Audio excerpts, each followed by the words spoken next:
અમરેલી જિલ્લાના જાફરાબાદ પોલીસ સ્ટેશનની હદમાં આવેલા વાપાડિયા વિસ્તારમાં ગંજીપાનાથી અંદર બહારનો જુગાર રમાડાતો હોવાની બાતમીના આધારે સ્ટેટ મોનિટરિંગ સેલ ગાંધીનગરની ટીમે જુગારધામ પર દરોડા પાડી મોટી કાર્યવાહી હાથ ધરી હતી.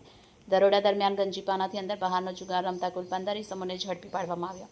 સ્ટેટ મોનિટરિંગ સેલની ટીમે સ્થળ પરથી રોકડ રૂપિયા 1,61,600 સહિત કુલ રૂપિયા 3,28,600નો મુદ્દામાલ કબજે કર્યો. ઉપરાંત 3 વાહનો સહિતનો અન્ય મુદ્દામાલ પણ જપ્ત કરવામાં આવ્યો હોવાનું જાણવા મળ્યું છે.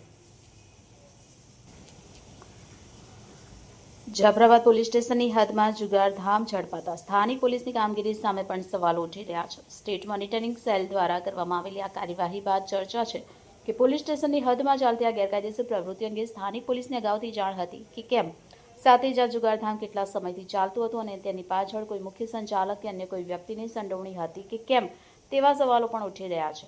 સ્ટેટ મોનિટરિંગ સેલની કાર્યવાહી બાદ હવે જુગારધામ કોણ ચલાવતું હતું, ગેરકાયદેસર પ્રવૃત્તિ કેટલા સમયથી ચાલતી હતી અને એની પાછળ અન્ય કોઈની સંડોવણી છે કે કેમ, તે અંગેની તપાસમાં વધુ વિગતો સામે આવે તેવી શક્યતા છે.